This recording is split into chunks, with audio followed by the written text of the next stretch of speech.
Bapak Ibu sekalian, bagaimana kita mengetahui bahwa seseorang kerasukan Roh Kudus atau seseorang kerasukan roh kuda? Injil dengan bagus mengatakan bahwa Yesus menghembusi mereka dengan Roh Kudus. Kemudian yang mewartakan Injil dan mengatakan, pada siapa dosa diampuni, maka dosanya diampuni. Jika tetap ada, maka tetap ada. Seseorang yang kerasukan Roh Kudus, dia akan berpikir untuk kemajuan gereja yang adalah penyertaan Tuhan sendiri. Bagaimana memikirkan kemajuan lingkungan, paroki, keluarga semua, dan kerap kali menjadi korban yang dikorbankan agar semakin banyak orang dikembangkan dengan korban itu. Korban itu bisa perasaan, bisa waktu, bisa tenaga, apalagi finansial. Ketika orang berpikir untuk kemajuan gereja, maka segala-galanya menjadi tidak ada apa-apanya kecuali Yesus yang hadir dibesarkan. Sehingga ketika suatu anggota KUR berpikir untuk kemajuan gereja, dia akan bersemangat untuk melatih diri, mungkin sekali sebelum tampil, mungkin 4-5 kali. Atau seorang umat yang berpikir untuk kemajuan gereja, dia akan bertanya kepada ketua lingkungan, misalnya, apa yang saya bisa bantu? Dia tinggal mungkin di luar paroki misalnya, tinggal di Jakarta, tinggal di Amsterdam, tinggal di Prancis misalnya. Cara-cara seperti itu bagi saya sangat nyata bahwa orang itu kerasukan Roh Kudus. Tapi kalau seseorang kerasukan roh kuda, begitu ada gerakan pembangunan sedikit, apa ya gaya ton pang gitu, darunguang gitu, jelma buduh-buduh tuh.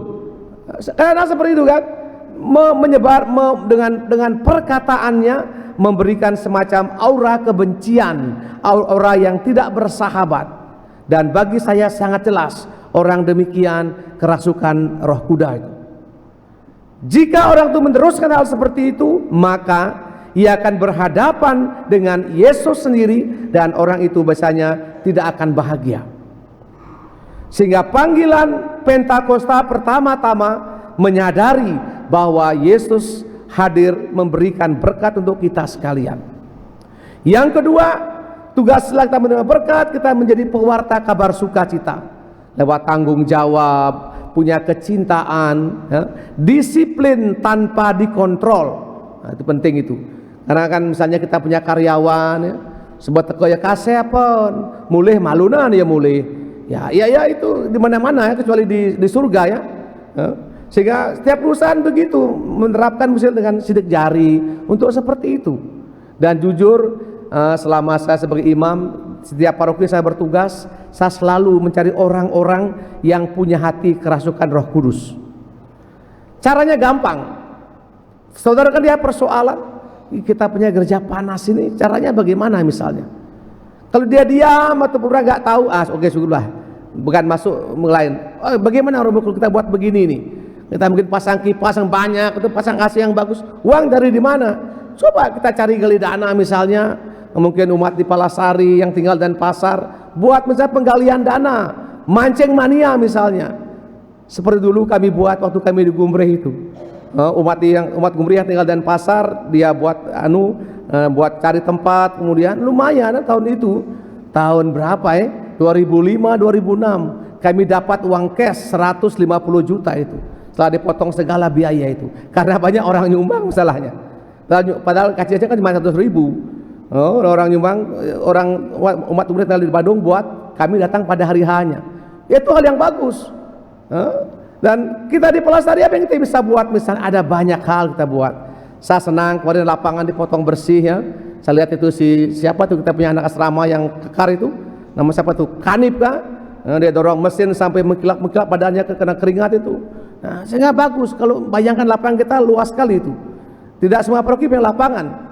Kadang rumputnya tinggi sampai 2 meter misalnya kan, bagaimana kita? Apakah kita senang lihat seperti itu? Dan tentu ini tanggung jawab pengurus pastor paroki terutama ya, bagaimana mencari orang agar terawat semua. Sederhana sekali Bapak sekalian. Roh Kudus bekerja dari hal yang kecil-kecil yang dikerjakan dengan semangat yang besar. Kemarin saya melihat ibu-ibu ada yang menghias, ada yang ngepel, tapi saya dengar kok ramai sekali kayak macam pasar Badung gitu. Nah, mungkin saya datang lihat itu hanya tidak omong sih.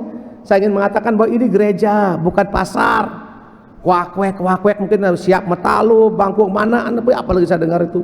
Saya datang benar-benar, ada romo. Ya sudah. Ya mungkin yang mudahan itu orang tua loh. Apalagi anak-anak seperti itu. Kalau gitu kita buat, berarti selama mungkin kita jadi Katolik, Roh Kudus belum kita rasakan. Mungkin roh kuda kebanyakan ya.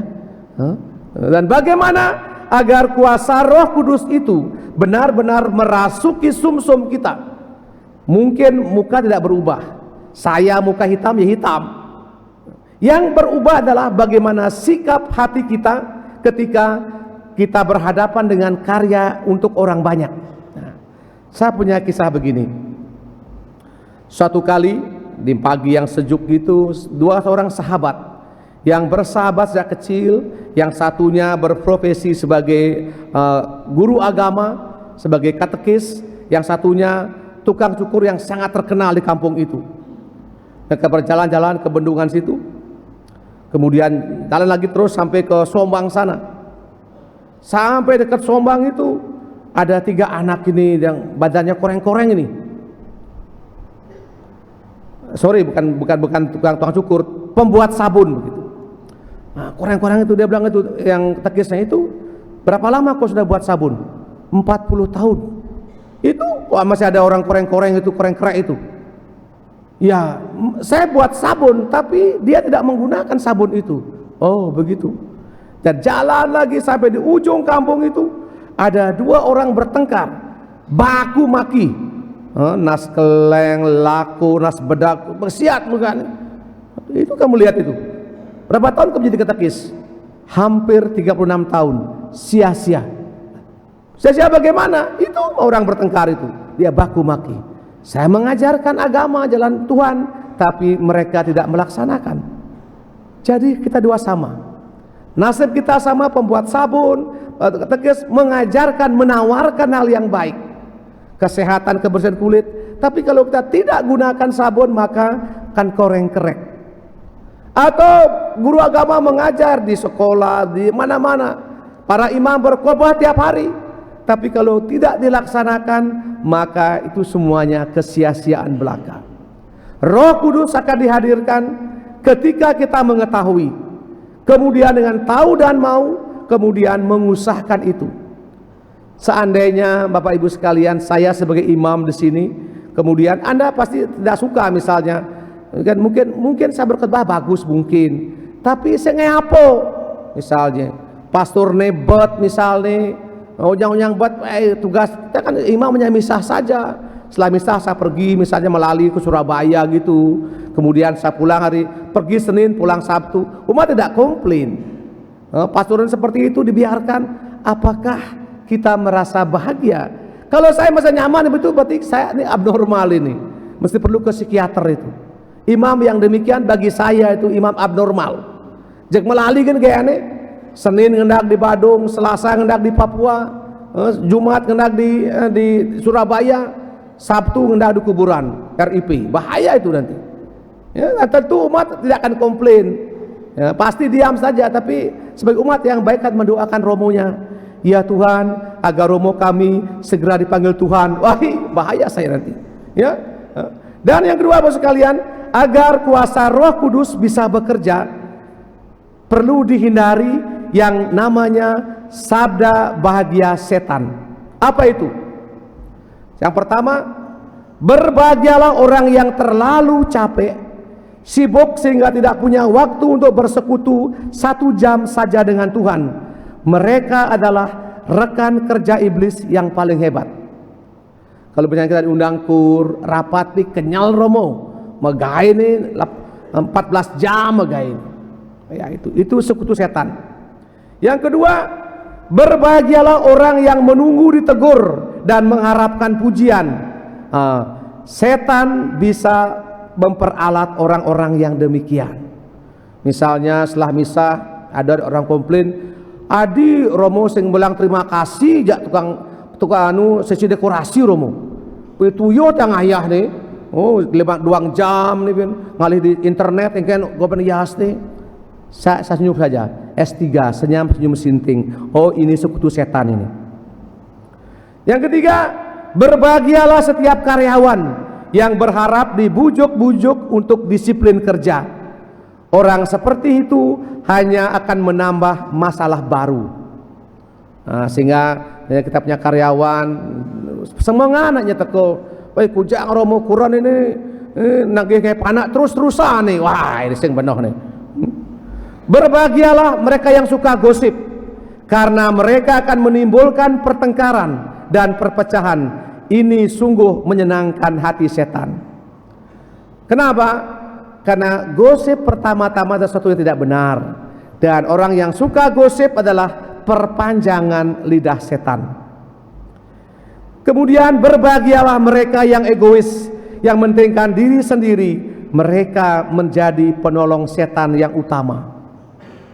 Misalnya mengkode lingkungan, maru abulan mengundurkan diri. Adi mengundurkan diri adi, pe sing man gaji genomen. Tuyo kan biar opa biar keliling mana sakit senyum sing. Dan juga saya punya istri minta saya tidak boleh jadi prodiakon, jadi ketua lingkungan, mengundurkan diri. Apa yang terjadi? Ya tentu sebagai saya mengalami, ya langsung saya kabulkan. Terima kasih untuk dirimu, semoga kau dipanggil Tuhan segera. Saya jawab begitu. Kenapa? Orang yang demikian dengan janji permandian suci dengan krisma, saya meragukan dia punya iman. Betul-betul kalau saya pribadi, mungkin Tuhan tidak.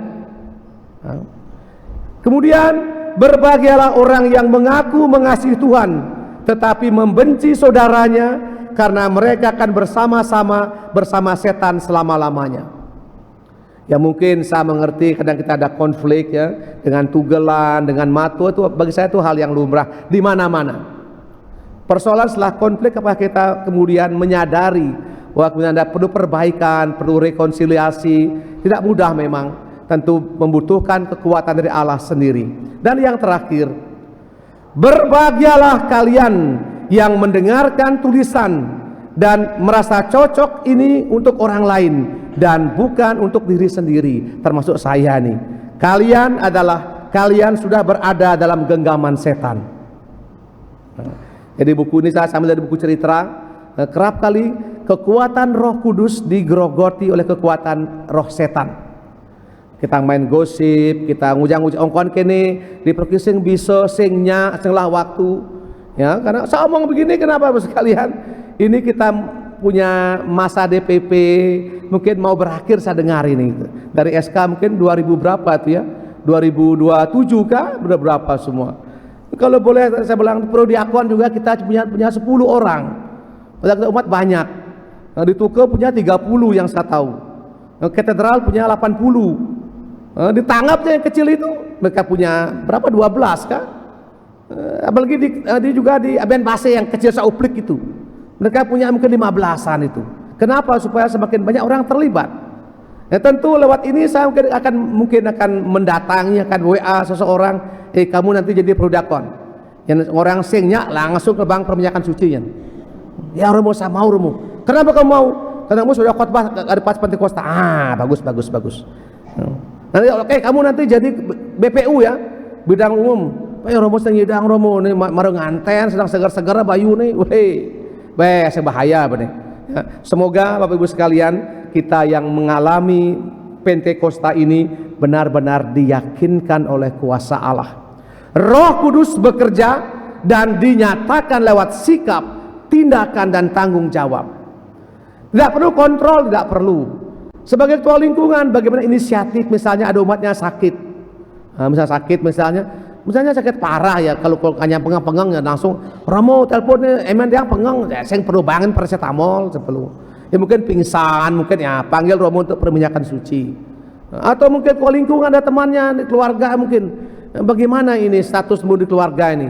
Di Badung sing, di Pelasari sing, kengken baiknya nih, urus ini. Atau perkawinan yang belum beres, bagaimana baiknya nih? Apakah urus tribunal dan sebagainya? Tugas ketua lingkungan. Sampaikan Romo ada begini ke kami ini. Kita cari jalan solusi keluar. Si pembangunan lihat ini berat rumah bagaimana ini, uangnya sekian, kita mesti perbaiki. Ya, cari uang bagaimana caranya? Ada ide seperti itu ya. Memang mungkin saya bukan orang yang baik soal itu, tapi saya kadang-kadang kalau memang bisa dibuat silakan buat Ibu sekalian. Saya senang kita punya tim pembangunan cukup bagus ya. Ada ide, ada solusi, kerjakan semua. Dan saya kira ini kreatif yang tinggi. Itu tanda bagi saya jelas bahwa Roh Kudus bekerja. Semoga kita yang mendengar hari ini, mungkin ada yang tertawa sedikit, ada yang senyum sedikit ya, silakan saja. Semoga setelah pulang dari merayakan ini, kita menjadi orang-orang yang benar terberkati. Menawarkan diri, Romo saya mau jadi prodiakon, langsung saya kasih SK, langsung besok tugas sudah. Atau Romo saya mengundurkan diri, langsung besing ke bank tuh. Kuburan sudah siap penuh semua nanti. Ya, silakan begitu. Saya jadi minta nanti setelah perayaan Pentakosta ini, saya ingin mendengar banyak orang menawarkan diri jadi ketua lingkungan, jadi seksi apa semuanya, dan benar-benar bekerja. Sehingga nanti kalau teman-teman dari pasar pulang, dia melihat luwung ngerti gereja, berarti kan yang bukan umumnya, berarti umatnya yang bekerja nih. Oh jadi tamannya luwung gati romo. Apa kebahan koton? Lah selama ini kamu gak lihat luwung kak? Sing pidan sen asing luwung romo nak onyang mati-mati. Men saya ada ya ku jangan nyam. Saya bilang begitu. Oh gitu. Loh kamu udah berapa tahun di sini? 60 tahun. Sing tawang tuh. Apapun dalam karya pastoral kan sing ada sumber air Bapak sekalian, mati semua. Sama seperti gereja. Gereja tanpa sumber air yakni ekaristi maka mati. Seperti padang yang kepanasan. Kita mohonkan ini dan nanti yang di rumah-rumah nanti setiap hari semakin mencintai ekaristi. Apa man, apa sing mana? Yang penting begitu Anda mengenai Ekaristi, Anda sing manpis, tapi kekuatan batin yang memungkinkan kita melihat persoalan yang sama dengan cara yang berbeda. Karena apa? Karena Roh Allah merasuki setiap orang yang menerima komunion suci. Kita mohonkan semangat ini dalam misa Pentakosta yang luar biasa ini. Amin.